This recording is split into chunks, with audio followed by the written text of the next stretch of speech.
ಹರಪನಹಳ್ಳಿ ಅಂತ ಬಳ್ಳಾರಿ ಬಳಿ ಇರುವಂತಹ ಒಂದು ಸಣ್ಣ ಪಟ್ಟಣ. ಒಂದು ದಿವಸ ಒಬ್ಬರು ವೈದ್ಯರು ಅವರ ದವಾಖಾನೆಯಲ್ಲಿದ್ದಾರೆ. ಜನೋ ಜನ, ದವಾಖಾನೆ ರೋಗಿಗಳಿಂದ ತುಂಬ ಹೋಗಿದೆ. ಆ ವೈದ್ಯರಿಗೆ ಪುರುಸೊತ್ತೇ ಇಲ್ಲ. ಅಂತಹ ಸಂದರ್ಭದಲ್ಲಿ ಬಾಗಿಲ ಹತ್ತಿರ ಯಾರೋ ಕೂಗ್ತಾರೆ. ಶಾಸ್ತ್ರಿಗಳೇ, ಕನ್ನಡ ಪುಸ್ತಕಗಳನ್ನು ತಗೊಂಡು ಬಂದಿದ್ದೀನಿ, ನೀವೇನಾದರೂ ನೋಡ್ತೀರಾ ಅಂತ ಕೂಗ್ತಾರೆ. ಆವಾಗ ಈ ವೈದ್ಯರಿಗೆ ಸಿಟ್ಟು ಬಂದುಬಿಡುತ್ತೆ. ಬೆಳಿಗ್ಗೆಯಿಂದ ರೋಗಿಗಳನ್ನು ನೋಡಿ ನೋಡಿ ಸುಸ್ತಾಗಿಬಿಟ್ಟಿರ್ತಾರೆ. ಇನ್ನೂ ಬಹಳಷ್ಟು ಜನ ರೋಗಿಗಳಿದ್ದಾರೆ. ಇದ್ರ ಮಧ್ಯೆ ಇವನು ಯಾವನೋ ಬಂದು ಪುಸ್ತಕ ತೊಗೊಳ್ಳಿ ಅಂತ ಹೇಳ್ತಾ ಇದ್ದಾನಲ್ಲ ಅಂಥೇಳಿ ಬಹಳ ಜೋರಾಗಿ, ನಿನ್ನ ಪುಸ್ತಕವೂ ಬೇಡ ಏನೂ ಬೇಡ, ಸುಡುಗಾಡು ಹೋಗಯ್ಯ ಅಂತ ರೇಗಿಬಿಡ್ತಾರೆ. ಅದಾದ ಮೇಲೆ ದವಾಖಾನೆಯಿಂದ ಮನೆಗೆ ಬರ್ತಾರೆ, ಸ್ನಾನ ಮಾಡ್ತಾರೆ, ಶಿವಪೂಜೆಗೆ ಕೂಡಬೇಕು. ಆ ಸಂದರ್ಭದಲ್ಲಿ ಪಕ್ಕದ ಮನೆ ಆಕೆ ಬರ್ತಾರೆ.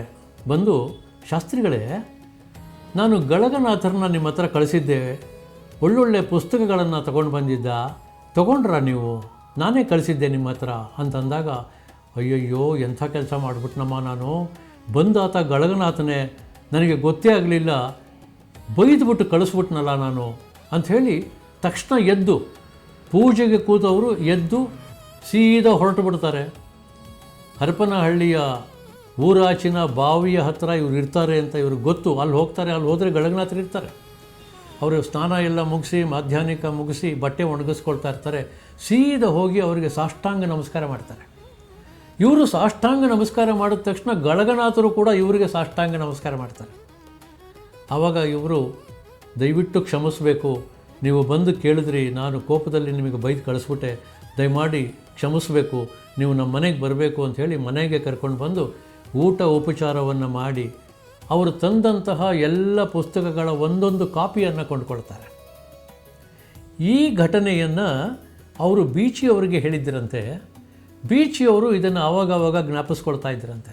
ಬೀಚಿಯವರು ಹೇಳ್ತಾರೆ, ಅವರು ಪೂಜೆಯಿಂದ ಎದ್ದು ಹೊರಟಾಗ ಅವರು ಎಲ್ಲಿ ಹೋಗ್ತಾರೆ ಅಂತ ಯಾರಿಗೂ ಗೊತ್ತಿರಲಿಲ್ಲ.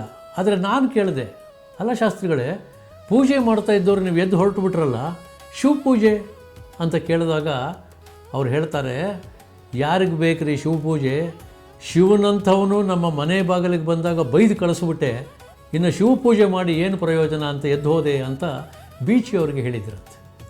ಸ್ನೇಹಿತರೆ ನೋಡಿ, ತನ್ನ ತಪ್ಪನ್ನು ಅರಿತುಕೊಂಡು ತಕ್ಷಣ ತಿದ್ದುಕೊಂಡು ಆ ಮಹಾಶಯರಲ್ಲಿ ಕ್ಷಮಾಪಣೆಯನ್ನು ಕೇಳಿ ಮನೆಗೆ ಕರ್ಕೊಂಡು ಬಂದು ಊಟೋಪಚಾರ ಮಾಡಿಸಿ ಅವರು ತಂದ ಎಲ್ಲ ಪುಸ್ತಕಗಳ ಒಂದೊಂದು ಕಾಪಿಯನ್ನು ಕೊಂಡುಕೊಳ್ಳುವಂತಹ ವಿಶಾಲ ಹೃದಯ ಆ ಶಾಸ್ತ್ರಿಗಳು.